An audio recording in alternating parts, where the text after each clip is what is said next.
নেতা আমি নাম উল্লেখ করছি না প্ররোচনা দিয়েছেন।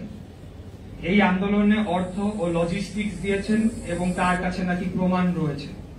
এই প্রমাণ তিনি জাতির সামনে তুলে ধরবেন, অন্যথায় তাকে প্রকাশ্যে ক্ষমা চাইতে হবে। এখানেই তিনি থেমে থাকেন নাই। তিনি বলেছেন বিএনপির একটি অংশের সরকারের সাথে বোঝাপড়ার দূরত্ব তৈরি হওয়ার কারণে আমাকে ব্যবহার করা হয়েছে। তিনি বিএনপির মতো ঐতিহ্যবাহী পুরনো বৃহৎ রাজনৈতিক দলকে হেয় করেছেন এবং একটি অসত্য অভিযোগ তুলেছেন।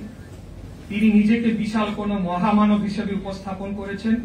উনি হয়তো ভুলে গেছেন ওনার জন্মের আগে বিএনপির জন্ম হয়েছে। আসিফ এটাও বলেছে আমার পক্ষ থেকে যারা নেগোশিয়েট করতে এসেছেন তারা সোললি আমার পক্ষে নেগোশিয়েট করেন নাই। আমার অর্থাৎ আমি। আমার বিষয়টি সম্পূর্ণ আইনি, এখানে নেগোশিয়েট করার কোন সুযোগ নেই। আদালত স্পষ্ট করে রায়ের মাধ্যমে কি করতে হবে তা বলে দিয়েছে।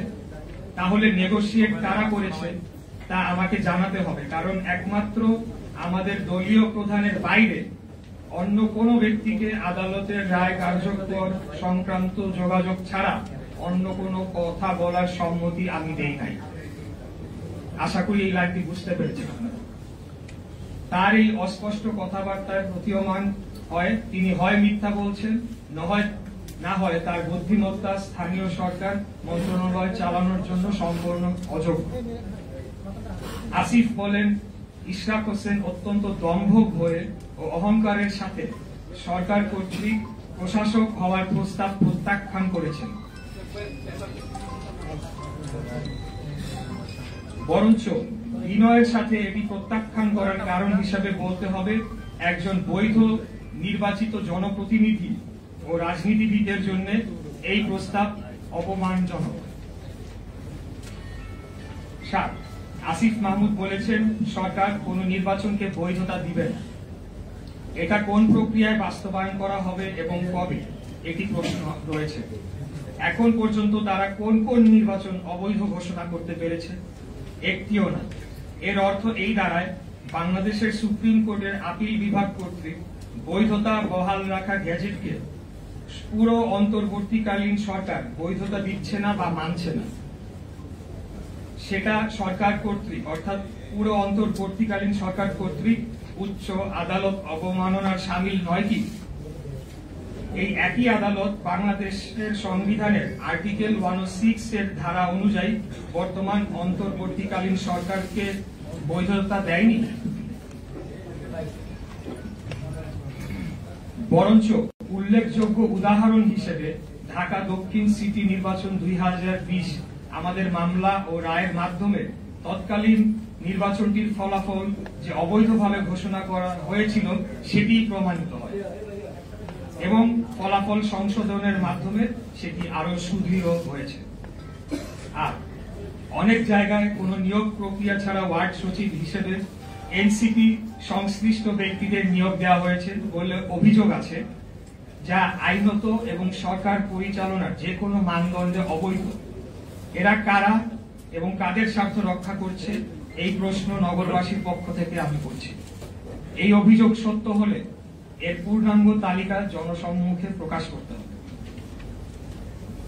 এবার আমি আপনাদেরকে বলতে চাই যে আমাদের আজকের এই প্রেস কনফারেন্সটি গতকাল করার কথা ছিল, কিন্তু আপনারা জানেন গতকাল নগর ভবনে একটি ন্যাক্কারজনক হামলার ঘটনা ঘটেছে। সেই বিষয়ে এবার আমি আপনাদেরকে বলব। গতকাল হামলার পরিকল্পনা ও বাস্তবায়ন করা হয়েছে স্থানীয় সরকার উপদেষ্টার ঘনিষ্ঠ হিসেবে সুপরিচিত কিছু দুর্নীতিবাজ কর্মকর্তাদের নেতৃত্বে। এরা কেউ কেউ নিজেদেরকে বিএনপি ঘরানার পরিচয় দিলেও তারা দলের কোনো পদে নেই। উপরন্তু তারা আওয়ামী ফ্যাসিস্ট আমলের মেয়রদের ঘনিষ্ঠ সহযোগী হিসাবে দুর্নীতি লুটপাট করেছে। তাদের মূল হোতা গতকালকে আন্দোলনকারীদের হত্যা চেষ্টা করার হোতা গোলাম কিবরিয়া রুবেলের বিরুদ্ধে ব্যাপক দুর্নীতির অভিযোগ রয়েছে। আসিফ মাহমুদ দায়িত্ব নেওয়ার পর রুবেল তার লুটপাটের হাতিয়ার হয়ে উঠেছিল বলে নগর ভবনের আনাচে কানাচে কথা হচ্ছে। তাই মরিয়া হয়ে রুবেলগঞ্জকে নগর ভবনে পুনর্বহাল করার জন্য এক ঢিলে দুই পাখি মারার চেষ্টা করা হয়েছে। প্রকৌশল বিভাগের কুখ্যাত রুবেল একদিনও আন্দোলনে ছিল না, কিন্তু নিজেকে কোথাও কোথাও বিএনপির সমর্থক হিসেবে দাবি করে।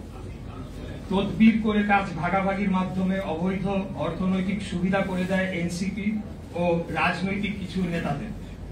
শুরু থেকেই আন্দোলনকারীদের বিরোধিতা সে করেছে এবং গোপন সূত্রে জেনেছি আন্দোলনের এক পর্যায়ে কৃত্রিম গোলযোগ সৃষ্টি করে সেই ডামাডোলের মধ্যে বাংলাদেশের সরকার কর্তৃক ঘোষিত এক শীর্ষ সন্ত্রাসীর মাধ্যমে আমাকে সহ আন্দোলনকারীদের কয়েকজনকে হত্যার পরিকল্পনা করেছিল বা চেষ্টায় ছিল।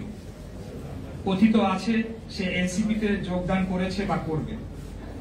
আসিফ মাহমুদ তার বক্তব্য ও কথাবার্তায় লাগাম টেনে ধরে বর্তমানে যে কিছুটা স্থিতিশীল অবস্থা রয়েছে তা বিনষ্ট করবে না বলে আমি আশা রাখ করছি এবং কোন ক্রমে কারো প্ররোচনায় বা নিজ সিদ্ধান্তে আন্দোলনে অংশগ্রহণকারী কর্মকর্তা ও কর্মচারীদের বিষয়ে প্রতিহিংসামূলক পদক্ষেপের চিন্তা ভুলক্রমে করবে না।